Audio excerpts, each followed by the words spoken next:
Hey, did you hear? We did a thing. We're now on Patreon. Come and check us out. Just thinking of that. There we go. Hello. Welcome to Ram and Goat Astrology. I'm Laura Lee. And I am Helena. Hello. So we were just chatting about the solar arc chart, which we've never heard of before. Yeah, like I spend a lot of time on astro.com. I feel like that's where I've started my training in astrology. And there are so many options for different ways to see your chart. Like there's a lot of combinations to use to see your chart in many, many, many different ways.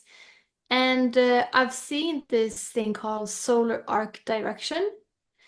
And I've never really gone into it, but now I did, and I was like, I wonder if Laura Lee knows what this is. And basically, what we know so far is that it's all the planets in your chart moves 1 degree per year, so they move at the same speed. So, like you said, Laura, it's almost like the planet sits at the same spot. So you just turn the chart Turn the one dial. step per year. Yeah. So Yeah. that So all the planets still have the same trines and oppositions and squares. It's just like the chart of the constellations and the houses is like a dial that just shifts a little bit each year.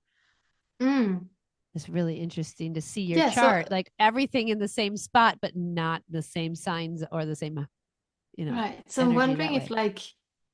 because we talk a lot about solar returns, and solar returns is, every year on your birthday, you get a brand new chart, and the planets are in totally new places every year except for your sun, because it's Yeah. always on your birthday.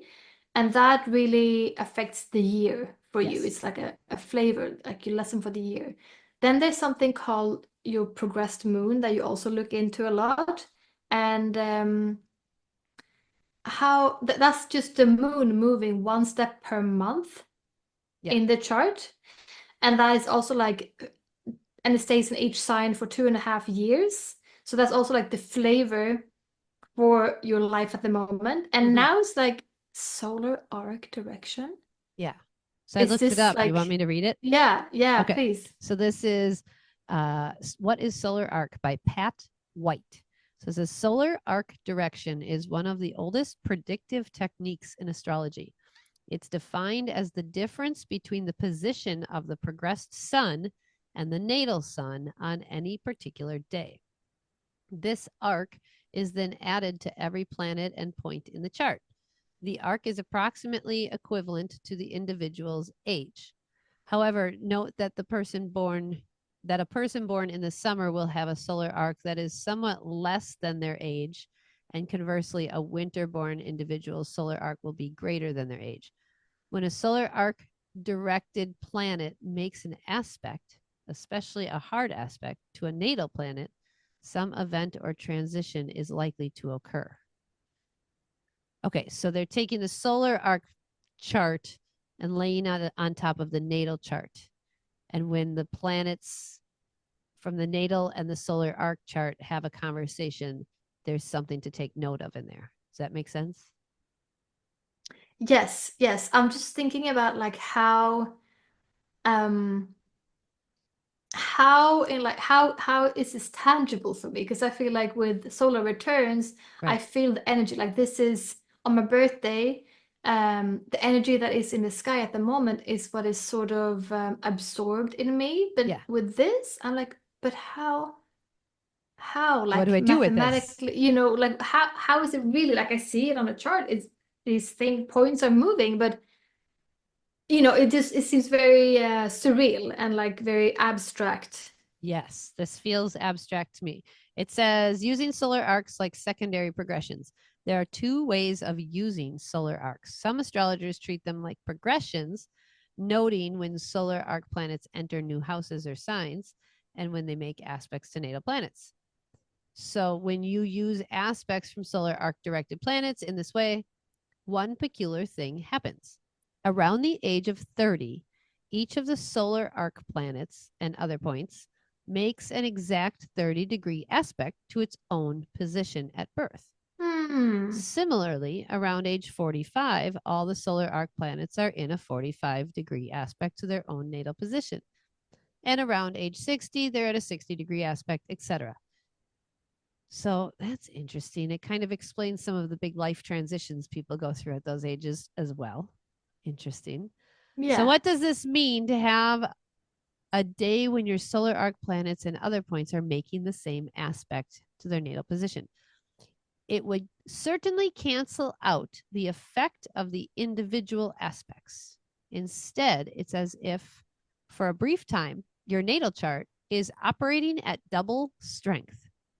The quality of what you're feeling on these occasions may have to do with whether the aspect is an easy one or a stressful one, and with the major transiting events that are happening just before or after.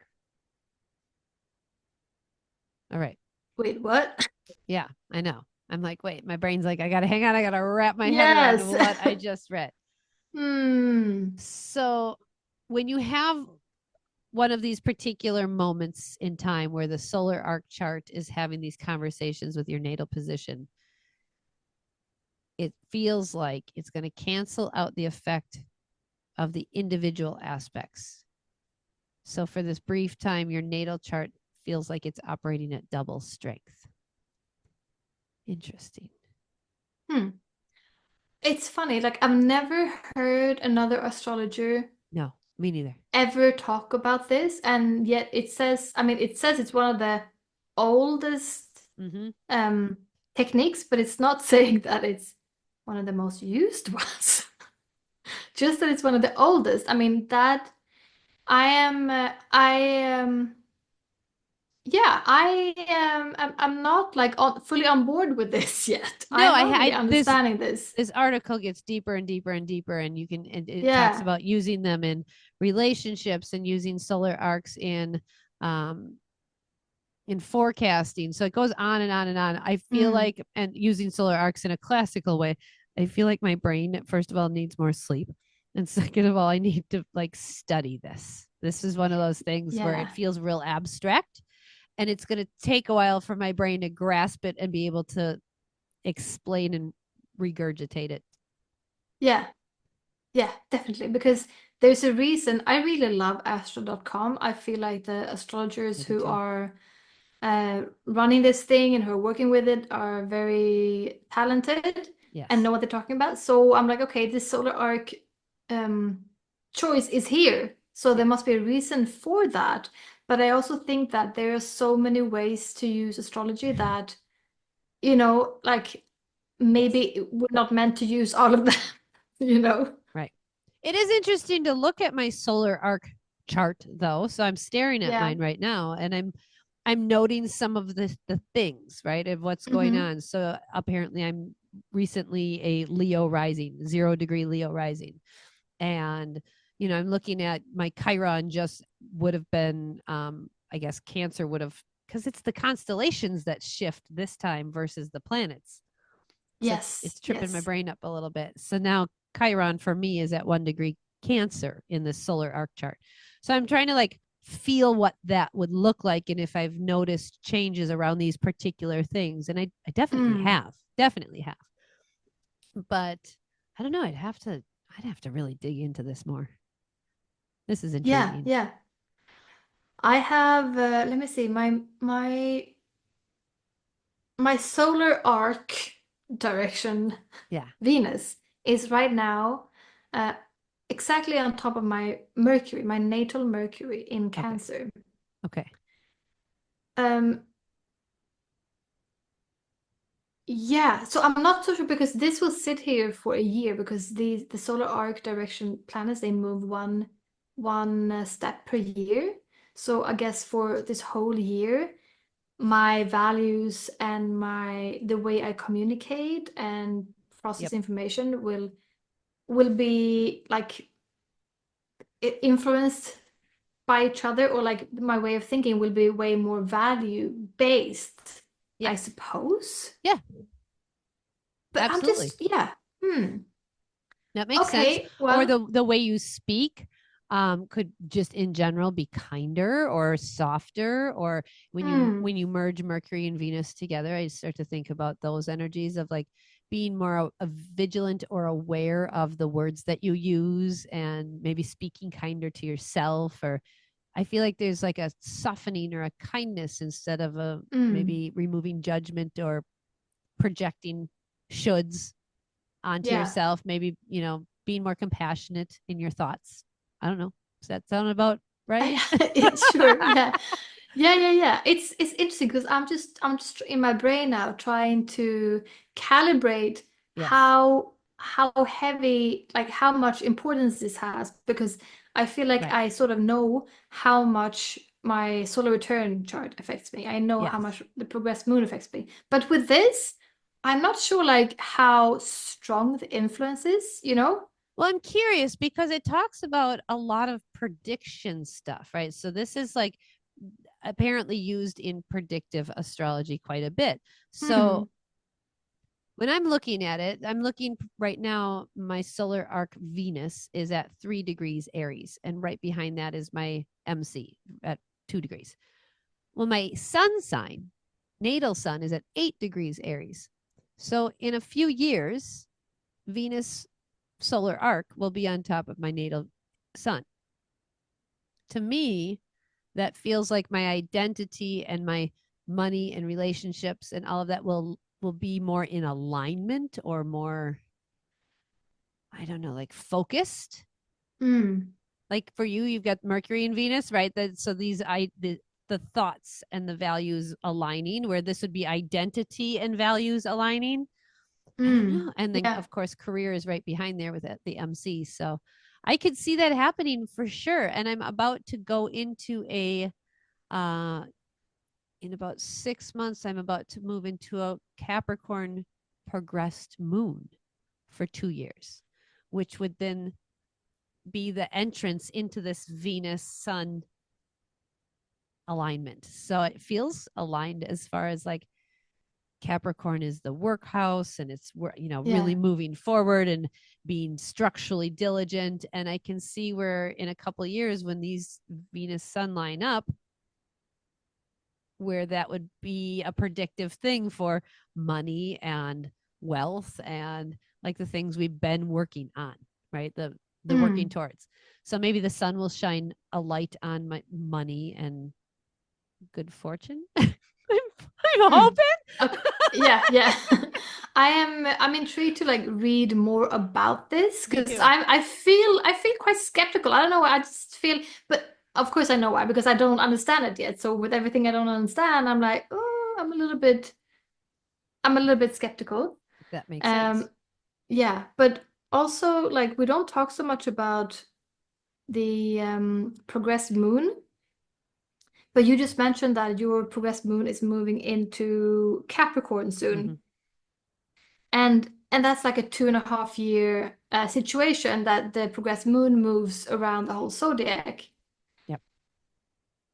And that I feel like you really, really notice a shift in the energy of your life, Oh yeah. you know? 100%. So yeah, you're going from Sagittarius, that like that adventure, the fire energy, and then you're going into this to the Capricorn slowing down. And you can see this when people are going into, for example, the progressed moon moving into Cancer. Like that's really like focusing on the home and family Yeah. and maybe having kids or grandkids.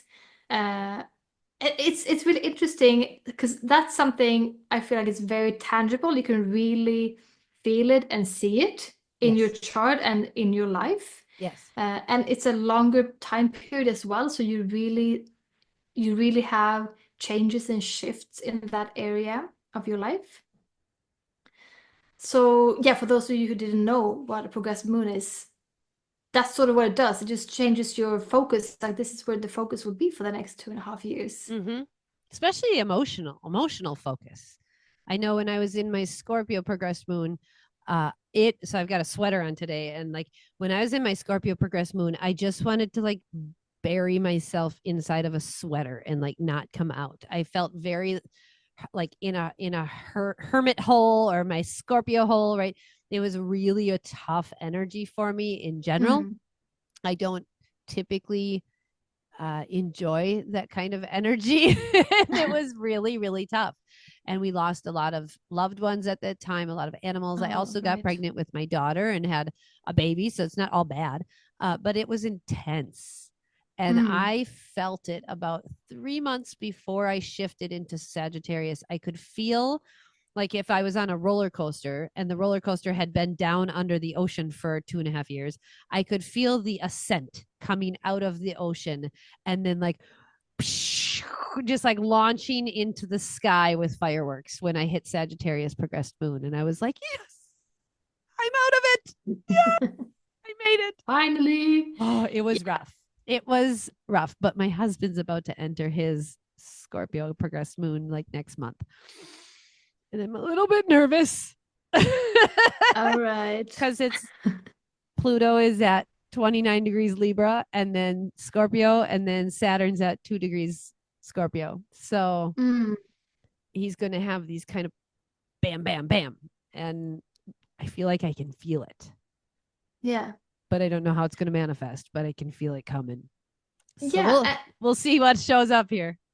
Yeah, I can like with this Scorpio energy because I only have Pluto in Scorpio and that's a generational thing because Pluto moves super slowly and I don't have that's all I have is Scorpio, so I don't feel super Scorpionic. But this year for my solar return chart, um, which is a new chart that you get every birthday, which flavors the year ahead. I am a 0 degree Scorpio rising. Mm. And before I was like, oh, I wonder how it's gonna look. Maybe I'm gonna be like super intense and like super like rah, rah, like that.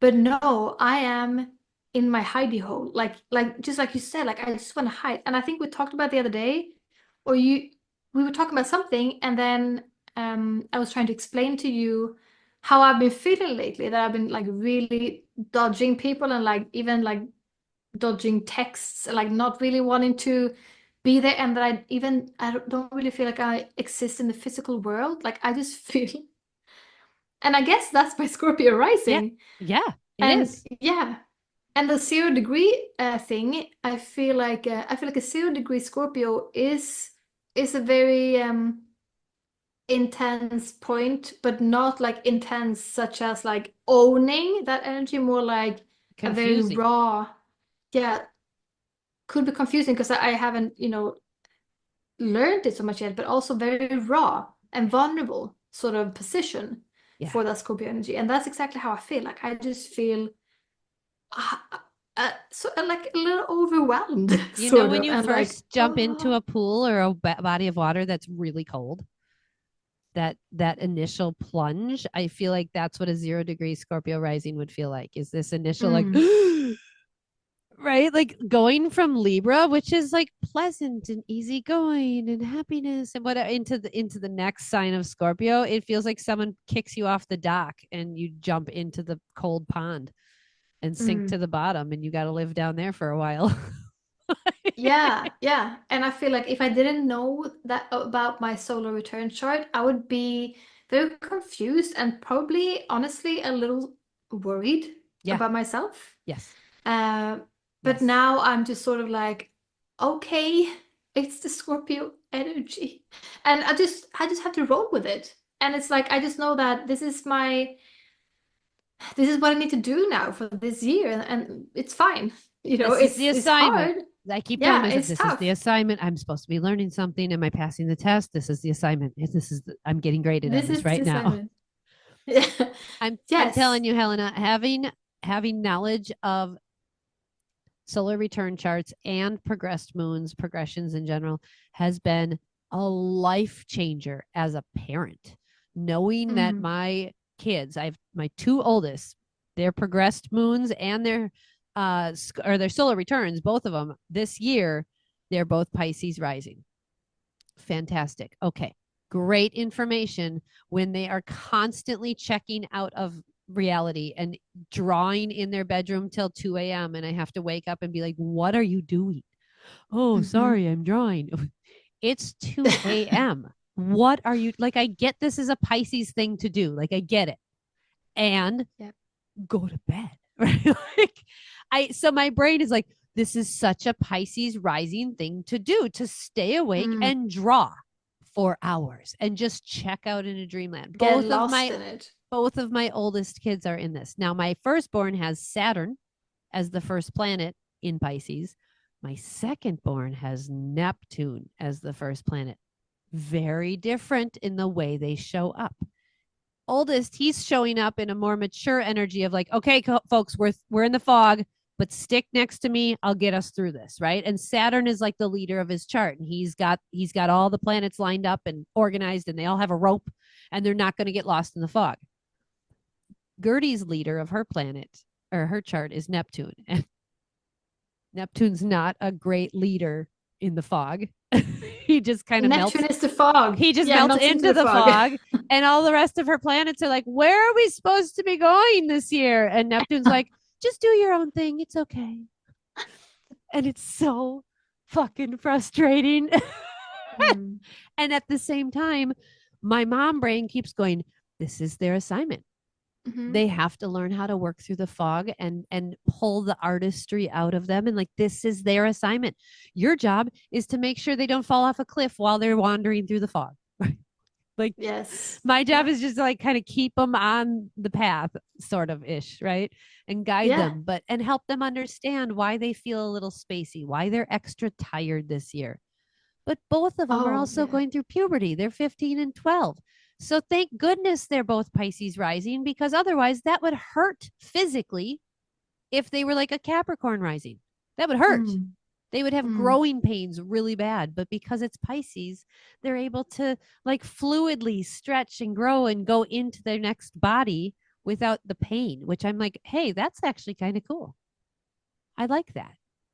So it's helpful to understand maybe why they might need this Pisces rising solar return. And it's helpful to understand that they're not going to be like this forever. It's just this year. It's okay. Yeah. But man, a year feels like a long time when you're 10 months in and you're.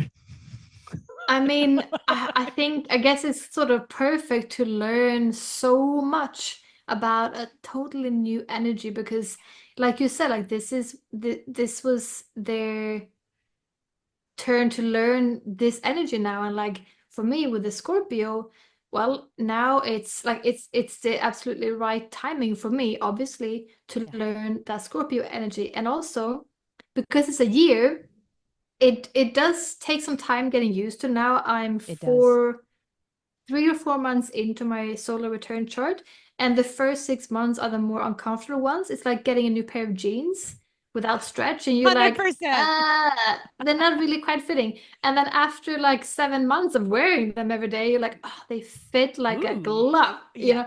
And you learn, you start liking how you look in them, how you feel in them. Yeah, so you start getting more comfortable in this new skin that you're in. But the first 6 months are the trying out sort of period time, and I don't think that it becomes super easy after 6 months. I just think that you become more immersed.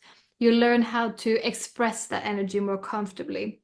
So I just hit my 6-month birthday on September 29th, and I felt like it was a big day emotionally for me because I realized like what the assignments were trying to teach me. Like I realized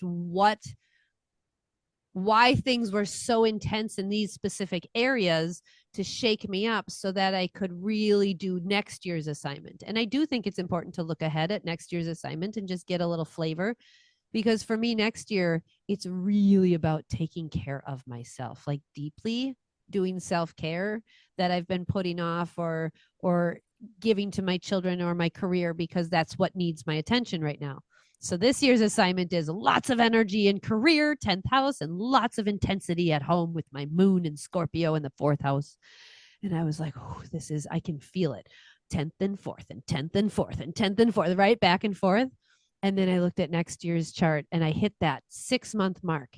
And I felt like I climbed to the top of the mountain and I was at the top and I could see down the mountain to next year's. And I was like, oh, I get it. Like I don't, but I do. I understand the message of, if I keep giving all of my energy to my career and my family, next year's chart is going to manifest with an illness. I can see that. Sixth house, all of the shit in sixth house. If I don't give myself the care I need, if I don't start learning how to create some balance and some harmony there, that chart's going to manifest in a not so good way.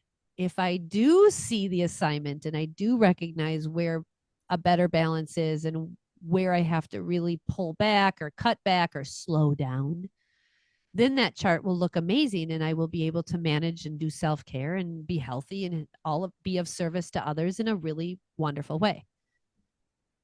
But I had to release a lot, and I had to cry, and I had to purge, because I was getting it. Like, I was getting the assignment. It's just like a kid who is studying for a test and is frustrated or something, right? And then they get the results and they're like, oh, it's great, or I did okay. And like, it's this relief, right? This understanding.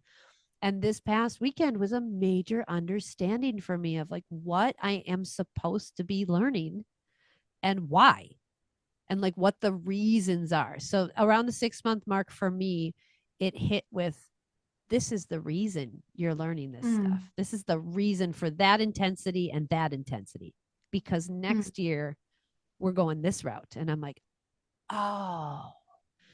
So for me, I know I love solar return charts. So I'm curious to learn more about the solar arc stuff, because I'd never heard of it. And I'm curious how that plays in to this kind of assignment thing we're supposed to be learning.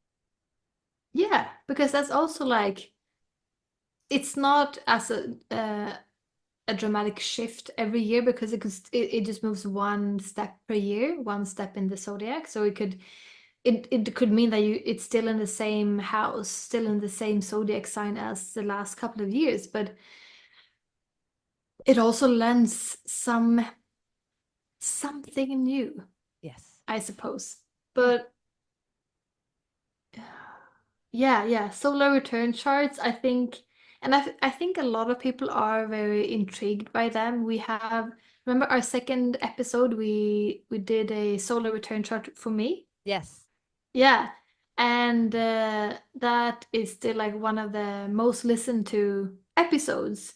And I think that, like, after you get to know your natal chart, you get like a little hungry for more, and you're like, I want to know some more.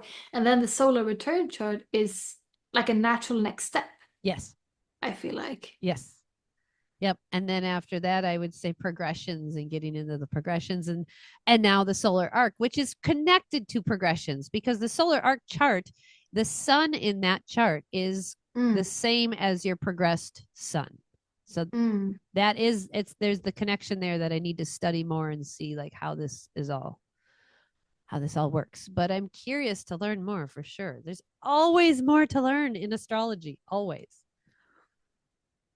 So much. And it's interesting because I haven't looked so much at my solar return chart this year, just lately, because lately is when I've been noticing differences and noticing that, things are a little uncomfortable. And I looked at it, and You said you're 4 months in? now it's October. 3, just entering 3. Yeah, 3 months in, so very new. Yeah. So I guess it's when you're like noticing, like, hang on, something is quite different, you know? Yes. And especially because some years your solar return chart can be almost a little bit, energies that you are used to, and some years it could be very much energies that you are not used to, and this is like a brand new, like maybe for a year you will have lots of planet in a house where you natally you don't have any planets. Right. So now it's a huge activation in that part of your chart, and you're not used to having that house activated. Right. So yeah. And some years it's similar. So Philip is natally a Taurus rising, and this year he's Taurus rising as well for his solar return. There's different planets in the first house and different things, but the rising sign is the same. So that feels to the chart bearer, that feels more in alignment. Even if the Yeah. planets are in different places, the rising sign typically will indicate whether you feel really off that year or really kind of in alignment. And I, looking at my daughter, she's natally a Taurus rising, and Pisces rising and Taurus rising they're not the same.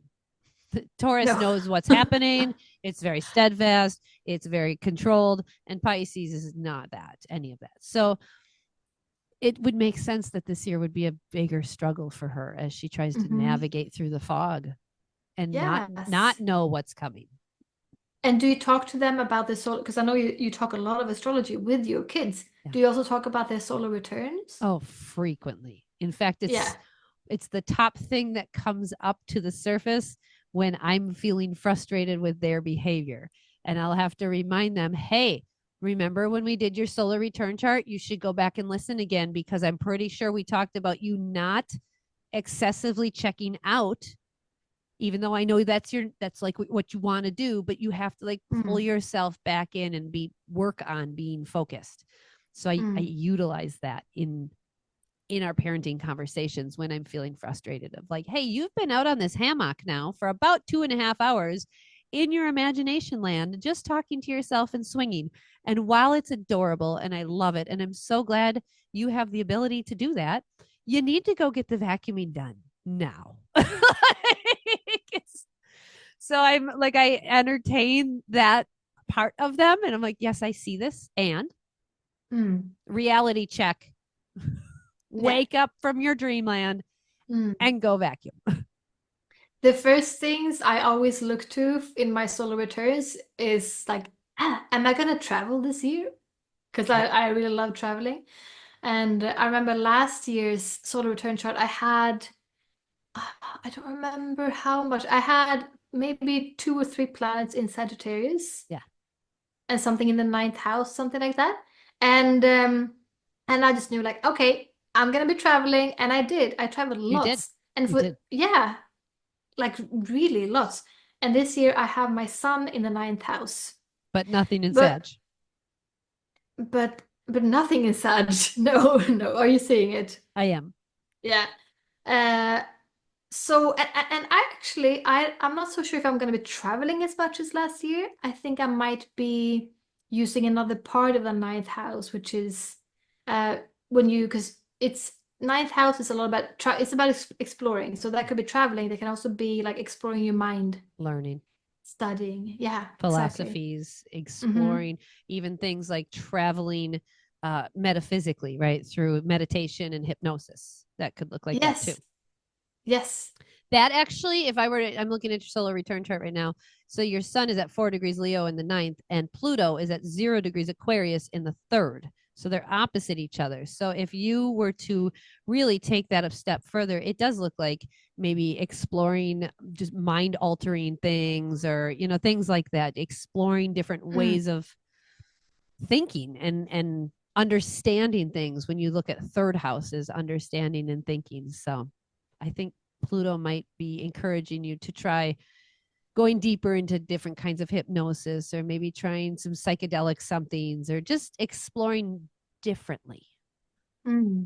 Yeah, it's interesting because I've never been into meditation. I've always felt like it would be too sort of boring to sit down. Like I love dancing. So that's sort of meditation, and like doing yoga, like doing a physical form of meditation. But never the sitting still one has never been anything for me. But today I'm actually going to a guided meditation for the first time ever. Nice. Tonight. Yeah. Excellent. I love meditating in a group or with a guide. Like if there's somebody there that's like, all right, and let's settle in and take some deep breaths. If there's someone there walking me through it, I am great. Or if I'm using an app, it's great.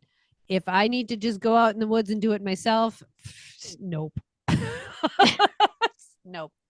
I really do well with the guided stuff. Anybody just kind of helping me through that, that's fine.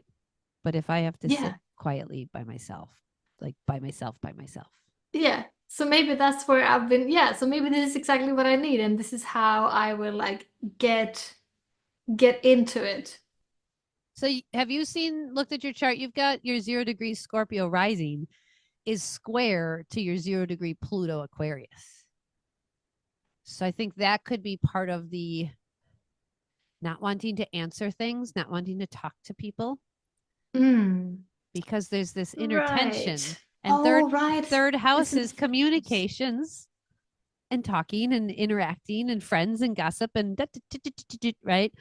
So if you got Pluto there in Aquarius and you're currently shifting the way you think, you may not want to answer people or talk to people because you haven't decided if this is really how you think about something. Maybe like what we just looked at solar arc. You're like, I'm not sure about this. I don't know how I think about that's so interesting. That's how I feel with a lot of things. I'm like, I'm very quiet. Like, I am not a super talkative person, natally. But this last couple of like month and a half or something, I've really felt like, nah, I'm not into talking so much anymore. Like, I am very much in my own. I'm super introspective, and yeah, like you said, like I don't really know. I haven't decided. Yeah, like very, very like that. I feel like later in the year, maybe around after the spring equinox, maybe around April, this energy will shift. But I can see for the foreseeable future with Pluto 0 Aquarius square to your rising at 0 Scorpio, like this is brand new energy, 0 and 0. Like you just stepped into these signs. And your assignment is like, okay, learn how to do this, but we're not going to give you any extra skills or tools or any. You just figure it out. Yeah. Yes. And you're like, okay. And then and then Mercury sits at 1 degree Virgo. Oh, that's so that's also like. I don't know how I think yet. Hang on, I'm analyzing things. I'm analyzing. Just we're computing. We'll be back with you in a moment. Give us a few months to return that call. This is exactly what when I was thinking about the solar arc, I'm like, I feel a bit iffy about this. Okay, and then let's take this a step forward because Mercury's at 1 degree Virgo, square to Mars at 4 degrees Gemini. So now we've got an indecisiveness as well. So now we just threw indecisiveness with Gemini Mars square to your mind in Virgo, which is analyzing the crap out of stuff. And that's having a sextile to your rising sign, but that's having a square to Pluto in the 3rd house. You genuinely don't know how you think right now. You do not know. No, I don't. And Pluto and Mars are having a sextile. So it's all interconnected, all really interconnected with communication, Gemini, 3rd house, and Virgo, mind, Mercury. Like there's a lot of communication and shifting how you think. Ooh, yeah. I'm excited for you this year. I wonder what our podcast is going to do too. Like, how's that going to shift, right? How's this going to manifest in the various ways? Yeah, that's interesting. And then the sun in the 9th house then. So like not knowing what I'm thinking, but wanting to explore. Yes. Wanting to explore more. And it's Leo. So being explorative in a really big, bright way, like really wanting to explore and being recognized for something that you're exploring. I see recognition. Maybe the podcast will get picked up and be syndicated somewhere and we get paid for it. I don't know. That'd be fun. Let's hope so. Let's hope so. Your sun is sextile to Mars in the 7th house in Gemini, and your Mars is on my moon sign exactly. So who knows? Who knows? That's exciting to think about. Yeah. What do you think about my 6th house then, Laura? Well, I saw that one.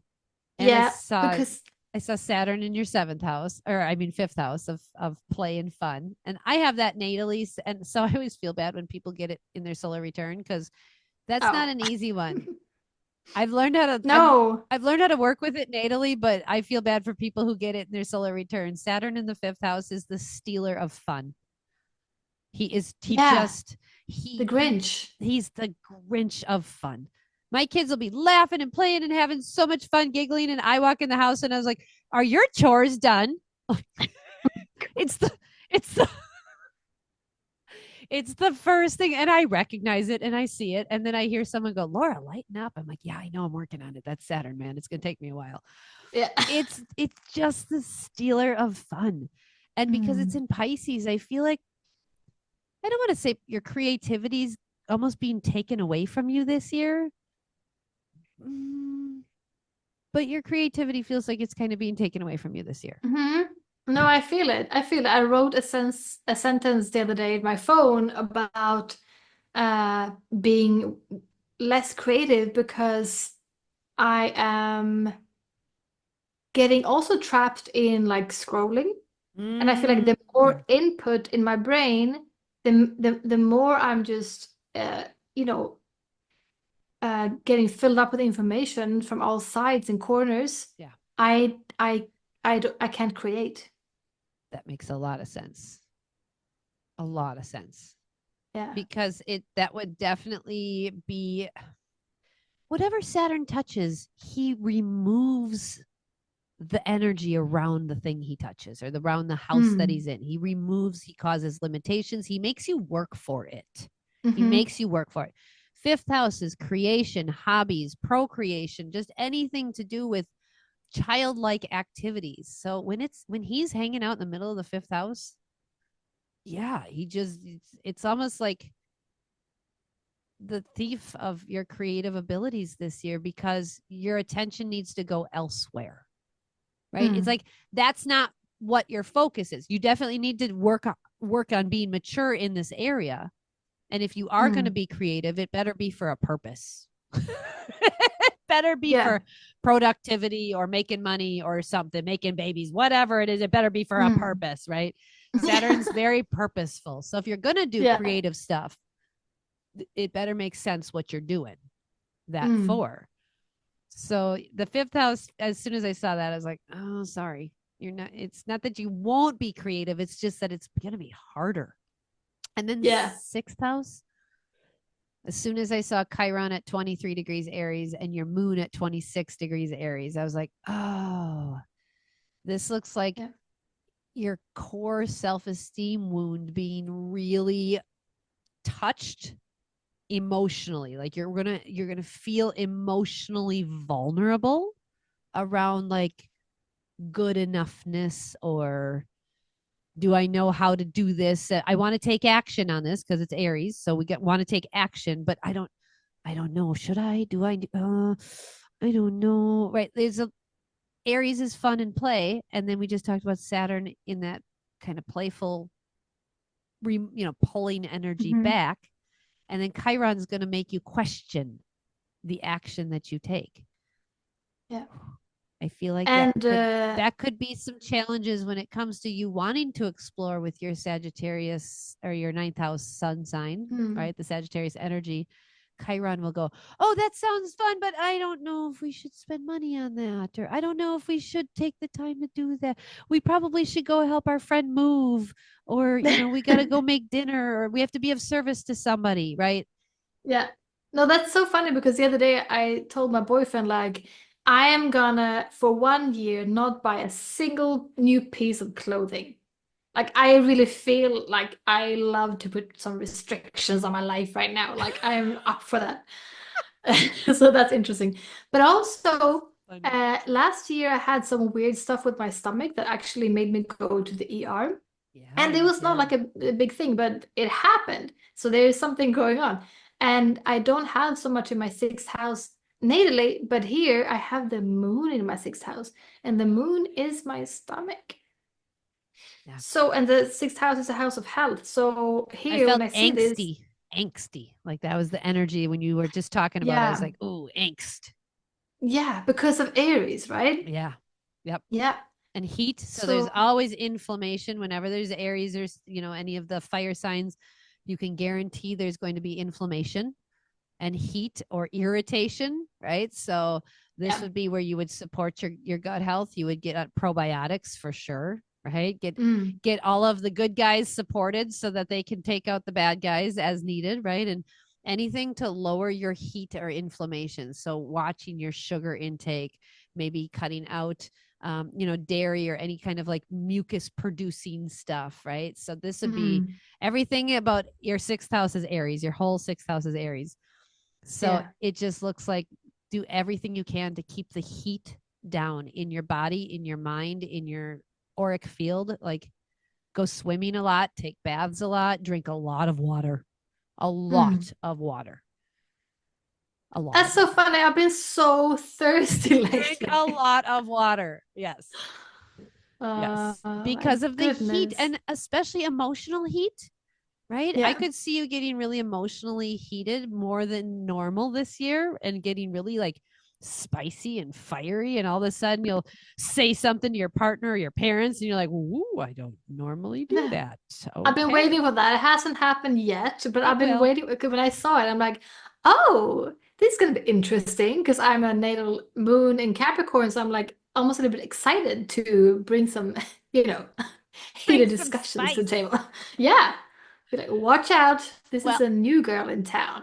and But that moon is square by only 4 degrees to Pluto in the third house. So yeah, what's not going to as excited happen about that. is the Pluto's going to keep the lid on it like a pressure cooker because he's good about that. He's good at like keeping it down, keeping it down, Mm. keeping it until it can't keep down anymore. And then the pressure canner is going to, and then all those words that you've been holding in there, they're all going to come out. Oh, goodness me. Okay, so I have a pretty good explosion to look forward You to in do the second half. at Hmm. least one or two. I think it might be two or three. Actually, it looks like three. Mm. Yeah, no, honestly, I've looked at some transits coming up for me this fall, which is when I'm sort of 7, 8 months into my solar return chart, and they are looking uh pretty dramatic and spicy. So Yeah. And then you've got Uranus in the seventh house of partnerships. So of course, this looks like your partner, your friend, your business partner, whoever is going to be the one to like activate the nervous system. And then the mm, nervous system activation will turn Pluto on. And then Pluto in the third house in Aquarius is going to kind of bring all these words, right? Lots and lots of words. And then when you get triggered emotionally and that heart chakra gets hit, it's going to come out. mm. Go ahead and call me and let me know when it does. Yes. Oh my God. Don't worry, girl. I got you. So yeah, I blew what up Helena's computer before we hit record because it's I true. It just shut down. we got on Never. here and I had just gotten done with my Aries moon daughter. I just had it. She dished out some attitude at me and I was like, "Oh, you did not." And it was intense, not real big, but it was intense. It was a little bomb, right? And I came out here and I was letting it all out on Helena and her computer literally just froze and then shut down.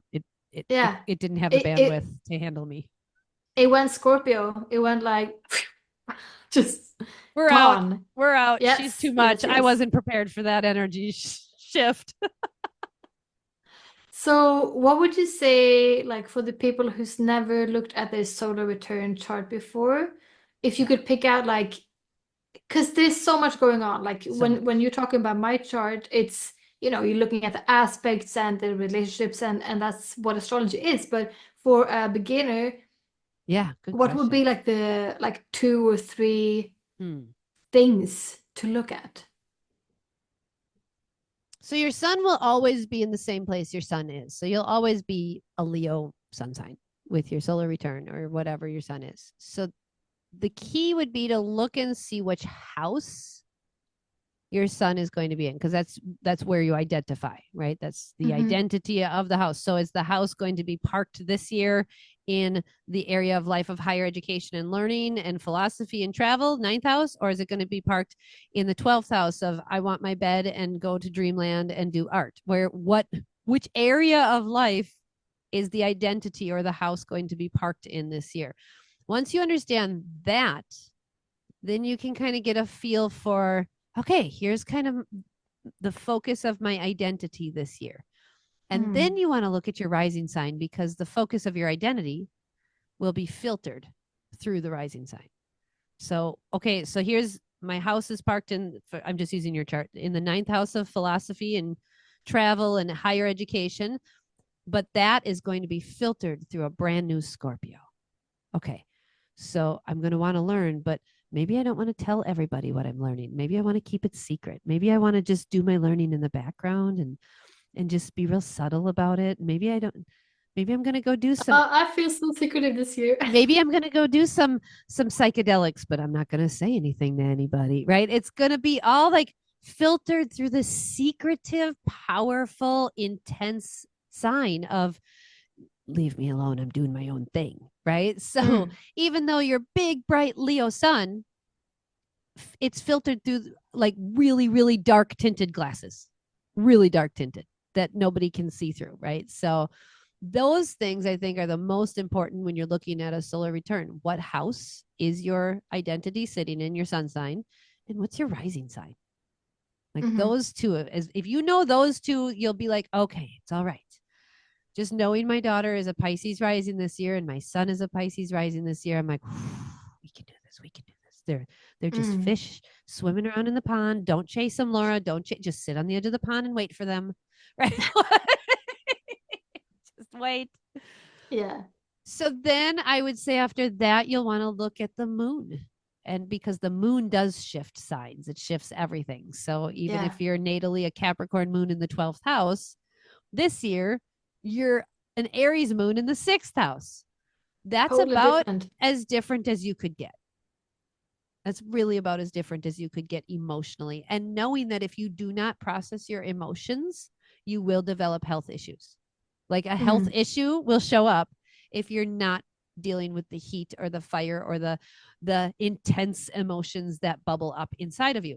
Now, you and me both being natally 12th house moons, our emotions typically are quite hidden from us. They're there somewhere. we we got to go find them a lot of the times. Like we have to go yeah. like activate them somehow. For me, it's usually going into my bedroom and talking to my husband. And typically when I hug him, that's like my safe space. And once I hug Mm, him, then I start to relax and cry and let it out. That's my process. Everybody's process is different. But 12th house moons typically have to work to actually feel their feelings. A 6th house Aries moon does not. That's just it's just there. It's it's yeah. it's just there. But because Oh you're yeah. Scorpio rising, you're not going to want to show people that. You're going to be like and then like dive into your hidey hole and disappear because those Yeah. emotions will feel so intense and so strong. So when you're avoiding people, you can probably guarantee that you need to have an emotional outlet of some kind, Mm, speaking it out, exercising it out, crying it out, whatever it is. Go play something, play a game, laugh it out. But typically there needs to be some movement, especially if you're really retreating from the world. It's your emotions mm. that need to come out. But Chiron's right there, so he doesn't want you to because that feels uncomfortable. Yeah. Yeah, this solar return chart for me is not as quote unquote easy No. as last year's for me. Last year's was like, oh, this is a little bit different, but this looks fun and interesting. This is more like this is pretty intense. It is. Um, It really yeah, is. Yeah. and uncomfortable. Yeah. And I really agree with you. It's the sun, ascendant, and the moon. And then if you would add one more thing, I guess it would be just looking at which house has the most activation. Like, do you Yes. have a cluster Yep. in any of the houses? Yep. Yeah, knowing where the focus is going to be, right? Just for Yeah. me this year, my moon in Scorpio in the 4th house. I saw that and went, "Whoo, all right. It's gonna be intense at home this year." Okay, here we go. Like, just accept the intensity with your family at Mm, your roots, your parents, your lineage, whatever, however that looks, and the family you live with, whether that's children or your roommates or whatever. Your home life has intensity this year, Laura. You better just like swallow that pill now and be ready. And yeah. yep, it's definitely correct. Mm, Shit. yeah. It's interesting because our friend Jade, who's been on the show, she was in North Carolina and she got hit by the hurricane Helene and had to move out. And her house is okay, but the towns and stuff are just devastated around her, and the dams have broke and all that. But she's been on our show a couple times. She does animal communication and Reiki, and she was really using a lot of her meditation techniques and her meditation skills to really get through a lot of what she went through. And I was looking at her solar return chart.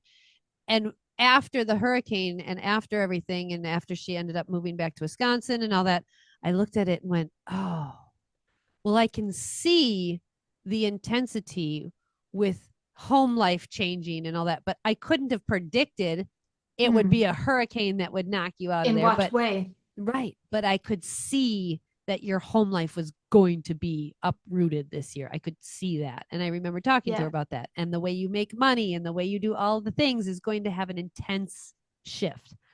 Well, shit, I didn't know it was going to be a hurricane, but yeah. You never really know in what way it will show up. Just like your natal chart, like this is the energy, but we don't know exactly how it will show up. Yeah. It's so interesting.